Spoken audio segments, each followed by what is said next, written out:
kajian hati. Tenangkan hatimu. Siapa lagi yang mau ditenangkan hatinya? Boleh tunjuk Boleh, tangan? angkat tangan, angkat tangan. Oke, silakan.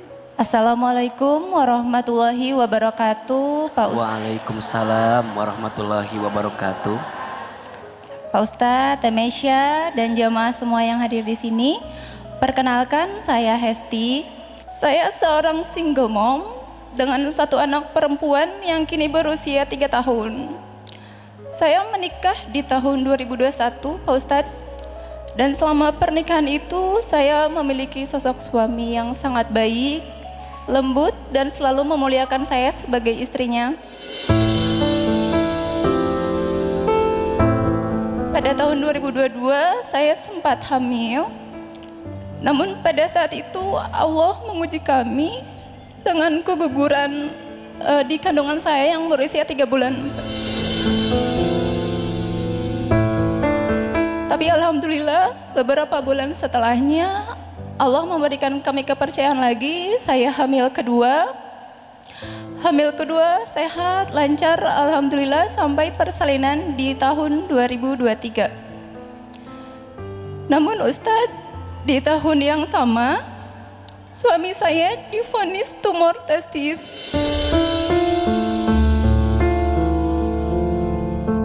Tapi pada saat itu suami hanya melakukan pengobatan kampung dengan cara diurut tanpa memeriksakannya ke dokter. Tahun 2024 suami saya menjalani operasi. Pada saat itu saya sendiri yang menemani suami saya dan kami harus meninggalkan putri kami yang pada saat itu masih ASI, Pak Ustadz. Saya setia mendampingi suami saya dari awal pengobatan sampai akhir. Namun beberapa hari setelahnya pihak rumah sakit mengatakan bahwa tumor tersebut merupakan tumor ganas dan dokter menyarankan untuk melanjutkan kemoterapi lanjutan, dan dokter juga melarang untuk area perut itu diurut, Pak Ustadz, karena pada saat itu sel tumornya sudah menyebar ke bagian dinding perut sebelah kiri. 6 bulan sudah suami saya menjalani pengobatan kemoterapi. Disinilah ujian lain datang, Pak Ustadz. Perbedaan pendapat antara saya dan keluarga suami. Mereka menganggap bahwa pengobatan yang selama ini dilakukan itu sia-sia karena suami saya tak kunjung sembuh.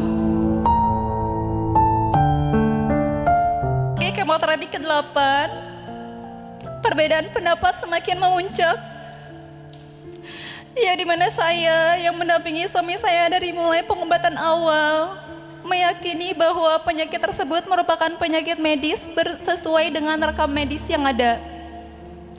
Namun keluarga suami meyakini bahwa penyakit ini merupakan penyakit non medis dan memutuskan untuk memberhentikan pengobatan dokter dan melanjutkan membawa suami saya untuk pengobatan alternatif dengan cara diurut di bagian perut.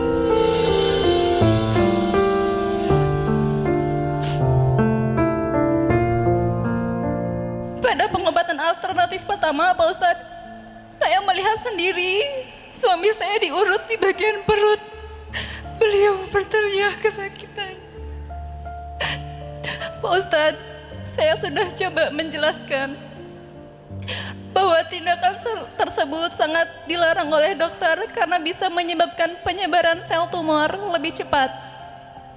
Namun pada saat itu tidak ada yang mendengarkan saya, Ustadz. Pengobatan itu tetap dilanjutkan.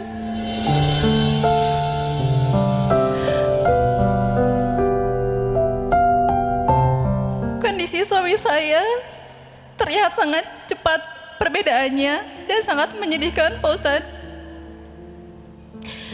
Yang tadinya bengkak hanya pada bagian kiri sebelah kiri, namun dalam waktu kurang dari 2 bulan, bengkak itu menyebar hingga seluruh perut sampai ke bagian kanan, Pak Ustadz. Akhirnya saya memutuskan untuk membawa suami saya kembali ke rumah sakit. Dan sesampainya di rumah sakit, suami saya dinyatakan komplikasi, Pak Ustadz.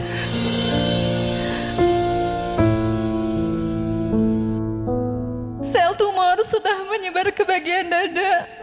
Ginjal terinfeksi, itulah yang menyebabkan dari bagian paha sampai kaki terjadi pembengkakan.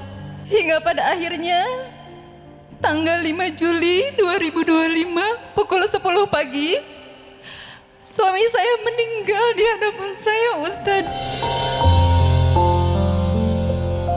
Ustadz, saya mempunyai 2 pertanyaan.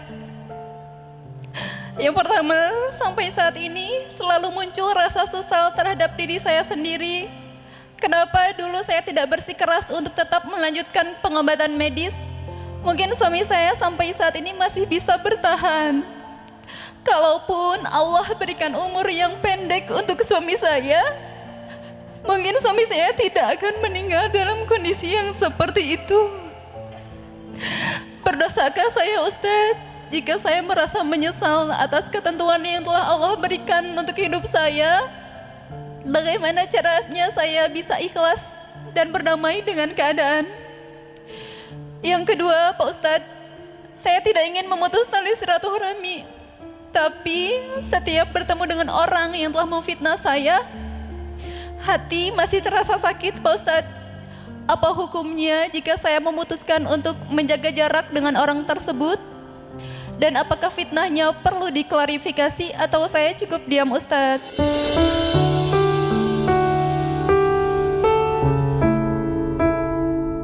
Bunda, pertama, sakit itu adalah ujian dari Allah. Tapi di balik sakit, sebenarnya Allah menyiapkan nikmat yang besar untuk hambanya. Apa nikmat itu? Dengan sakit bisa lebih ingat sama Allah. Kalau boleh flashback sedikit tentang ujian sakit yang dialami oleh almarhum suami Teteh tadi. Pertama, jangan terlalu mudah untuk menyimpulkan setiap penyakit itu urusannya dengan non medis. Jangan terlalu mudah menyimpulkan kalau ada apa-apa, ini mah mungkin gara-gara dikirim A, mungkin gara-gara dikirim B, mungkin harus lewat. Ingat, ada profesi yang profesi itu memang diberikan kelebihan oleh Allah untuk mengetahui tentang tubuh kita, yaitu dokter. Betul tidak? Dokter itu belajar, ilmunya tentu disesuaikan dengan apa yang menjadi kebutuhannya. Maka hargai profesi itu, hargai ilmunya itu, karena tidak mungkin sesuatu itu didiagnosa kecuali dengan takaran dan pandangan dokter yang punya ilmu pada bab tersebut. Setuju? Maka mengingkari ilmu itu sama dengan mengingkari nikmat dari Allah. Mengingkari ilmu pada seseorang berarti sama tidak percaya dengan kebaikan Allah yang diberikan. Jadi maksud saya, boleh kita punya jawaban yang lain, tapi bukan berarti membenturkan jawaban pada seseorang yang sudah diberikan ilmunya oleh Allah Subhanahu wa taala. Kan tadi ceritanya dokter bilang jangan diurut.